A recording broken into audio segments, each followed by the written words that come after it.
بسم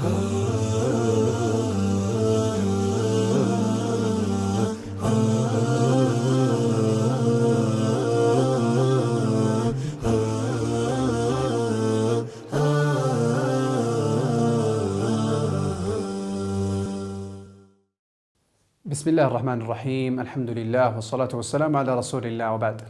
আসসালামু আলাইকুম ওয়া রাহমাতুল্লাহি ওয়া বারাকাতুহু। প্রিয় দর্শক শ্রোতা, ভাই ও বোনেরা, আপনারা যে যেখান থেকে আমাদের আজকে আলোচনা শুনছেন সকলকে জানাচ্ছি আন্তরিক শুভেচ্ছা ও মোবারকবাদ। প্রিয় দর্শক, আল্লাহ সুবহানাহু ওয়া তাআলা কোরআনে বলেন সূরা আল-ইমরানে, ওয়া'তাসিমু বিহাবলিল্লাহি জামিআন ওয়া লা তাফাররাকু واذكروا نعمة الله عليكم إذ كنتم أعداء فألف بين قلوبكم فأصبحتم بنعمته إخوانا وكنتم على شفا حفرة من النار فأنقذكم منها كذلك يبين الله لكم آياته لعلكم تهتدون।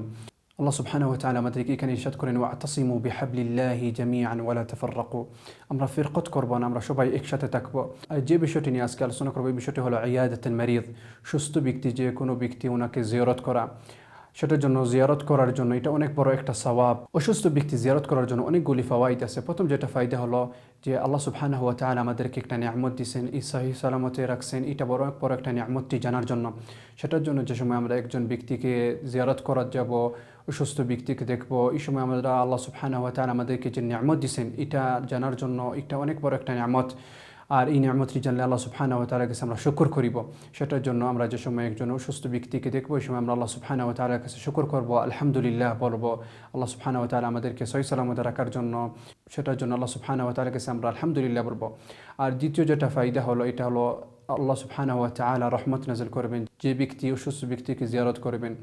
সেটার জন্য আমর বিন হাকিম বিন রাফি আল-আনসারি উনি বলেন, জাবের বিন আব্দুল্লাহ কাছ থেকে শুনেন, নবী সাল্লাল্লাহু আলাইহি ওয়াসাল্লাম বলেছেন, ইয়াকুলু মান আদা মারিদান খাদা ফির রাহমাহ হাত্তা ইযা ক্বাদা ইসতাকাররা ফিহা, আখরাজাহু আল-বুখারী। সেটার জন্য যে কোনো ব্যক্তি অসুস্থ ব্যক্তিকে জিয়ারত করলে তাহলে সে রহমতে থাকবে। আর যে কোনো ব্যক্তি অসুস্থ ব্যক্তিকে জিয়ারত করার সময় ওনার জন্য কিছু আদাব আছে। প্রথম যেটা হলো, যে সময় অসুস্থ ব্যক্তিকে জিয়ারত করা যাবেন এই সময় ওনার জন্য ঠিকমতো একটা টাইম দিয়ে চলে যাবেন।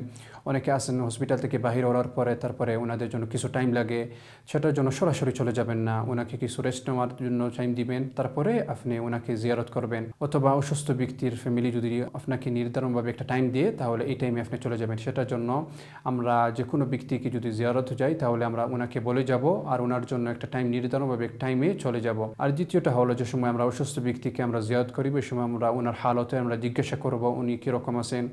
আর অনেকগুলি আদাব আছে, যেটা হলো যে সময় ওনার কাছে যাব ওই সময় আমরা দোয়া করিব, যে দোয়াটি নবী সাল্লাল্লাহু আলাইহি ওয়াসাল্লাম বলেন।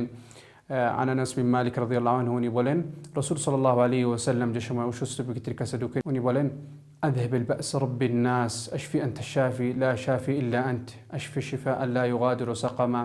সেটার জন্য আমরা যে সময় অসুস্থ ব্যক্তির কাছে জিয়ারত করা যাব এই সময় ওনার জন্য দোয়া করব। এটার সাথে আমরা যে কোনো দোয়া ওনার জন্য দোয়া করিব। আরেকটা আদবটি আছে, যে সময় আমরা অসুস্থ ব্যক্তিকে জিয়ারত করব এই সময় আমরা ওনাকে বলবো ধৈর্য ধরার জন্য, আর আল্লাহ সুবহানাহু ওয়া তাআলা ওনাকে সওয়াব দিবেন আর ওনার গুনাহগুলি মাফ করবেন, যেহেতু আল্লাহ সুবহানাহু ওয়া তাআলা ওনাকে অসুস্থ রাখছেন। সেটার জন্য যে কোনো ব্যক্তি আমরা যদি জিয়ারত করি তাহলে আমরা ওনাদেরকে ধৈর্য ধরার জন্য বলবো। আরেকটা গুরুত্বপূর্ণ একটা আদব আছে, যেটা হলো যে সময় অসুস্থ ব্যক্তিকে আমরা জিয়ারত করবো এই সময় আমরা ওনার কাছে বেশি করে লম্বা টাইম থাকবো না, সেটার জন্য অল্প টাইম আমরা জিয়ারত করে তারপরে চলে যাব। আল্লাহ সুবহানাহু ওয়া তাআলা আমাদেরকে সবাইকে সঠিকভাবে আমল করার জন্য তৌফিক দান করেন। ওয়া আখিরু দাওয়ানা আনিল হামদুলিল্লাহি রাব্বিল আলামিন ওয়া সাল্লাল্লাহু ওয়া সাল্লিম আলা নাবিয়্যিনা মুহাম্মদ ওয়া আলা আলিহি ওয়া সাহবিহি ওয়া সাল্লাম।